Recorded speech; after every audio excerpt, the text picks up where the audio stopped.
C'est quoi le témoignage? C'est quoi témoigner? Quand je suis passionné de quelque chose, quand j'aime quelque chose, j'aime en parler.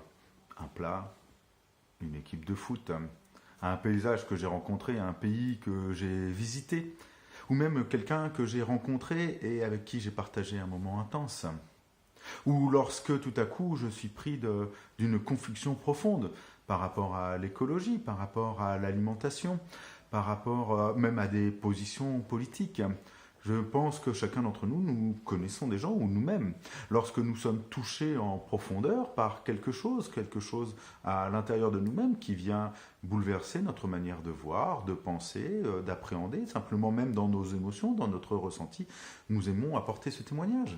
Apporter le témoignage de la naissance d'un enfant en montrant une photo, en donnant son nom, apporter un témoignage de quelque chose qui nous a bouleversés, même des fois dans le sens négatif, de nous parler de quelqu'un qui tout à coup nous a fait une queue de poisson ou qui s'est mal comporté avec nous, et de pouvoir le dire pour pouvoir le faire sortir lorsque tout à coup nous avons été agressés, lorsque nous avons été dans une situation qui est prenante pour nous. Et donc le témoignage dans tout le domaine de notre vie est comment je fais ressortir ce qui se passe à l'intérieur de moi à travers l'expérience que je fais du réel, à travers l'expérience que je fais dans mes émotions, dans mon corps, dans ma pensée, dans ma raison, dans tous les domaines de ma vie, que ce soit sur des choses aussi simples que l'appréciation d'un match de hand, que des choses aussi complexes qu'une maladie qui vient me toucher ou toucher un proche, que la mort qui est là. Et donc, notre vie, dans notre relation aux autres, est constituée de témoignages, est constituée de cet échange dans lequel j'apporte à l'autre mon expérience et dans lequel l'autre m'écoute, mais dans lequel aussi, parce que je suis dans cette démarche où j'apporte à l'autre ce que je ressens et ce que je vis, j'accepte qu'il me l'apporte aussi. Parce qu'à partir du moment où je deviens un fondamentaliste de mon témoignage, c'est-à-dire que je confonds entre le fait que j'ai vécu quelque chose et que je l'apporte, comme une expérience nutritionnelle, comme tout à coup la découverte d'une personne importante, où ça devient un impératif en disant « tu dois, il faut, il n'y a qu'à », je ne suis plus dans le témoignage, je deviens dans un fondamentalisme, je deviens dans un prosélytisme, je rentre dans une loi dans laquelle je ne suis plus en train de dire ce que je vis, mais dans lequel je suis en train de juger l'autre qui ne le vit pas. Et donc le témoignage aussi, il induit le fait que j'entende aussi l'autre qui apporte un autre témoignage, peut-être quelque chose de semblable ou de différent. Alors vous me direz, mais tout ça par rapport à la foi. Mais il en va de même par rapport à notre foi, justement. Pourquoi est-ce qu'il faudrait que nous puissions, tous les domaines de notre vie, soient conditionnés par notre relation à l'autre à travers le témoignage, et tout à coup, un domaine ne le serait pas, ce serait celui de la foi. Ce serait celui, tout simplement, de la rencontre avec le Christ, ou la manière d'être chrétien, la manière de vivre notre relation à Dieu. Pourquoi est-ce que tous les domaines de notre vie, les études, le travail, la famille, les naissances, les maladies, les joies, les peines, seraient conditionnés par le témoignage, mais le domaine spirituel, lui, devrait rester quelque chose de confiné à l'intérieur de soi, de peur de heurter les autres.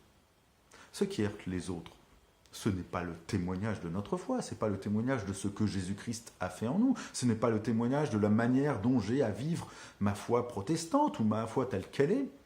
Ce qui heurte les autres, c'est lorsque ce témoignage devient un impératif, devient quelque chose qui s'impose à l'autre, quelque chose dans lequel je juge l'autre s'il ne vit pas la même chose que moi. Alors, je voudrais vous encourager à considérer votre foi et à réfléchir comment témoigner de votre foi.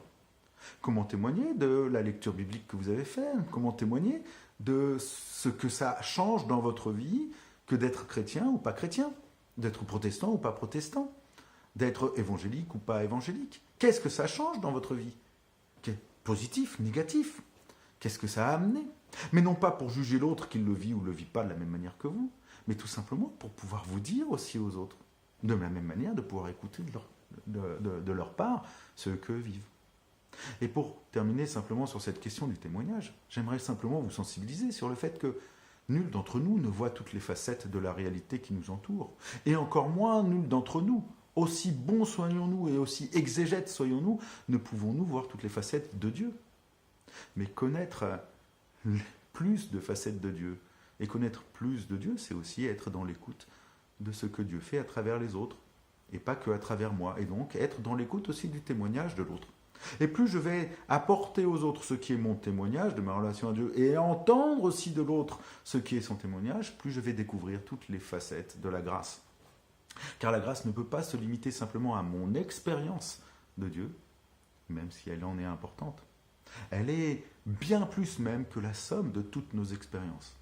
Alors, osons, apportons notre témoignage sans être dans le jugement de l'autre et écoutons le témoignage des autres. Et surtout, apportons et soyons fiers ou tristes ou questionnants de notre relation profonde à notre foi, à notre Dieu, au Christ.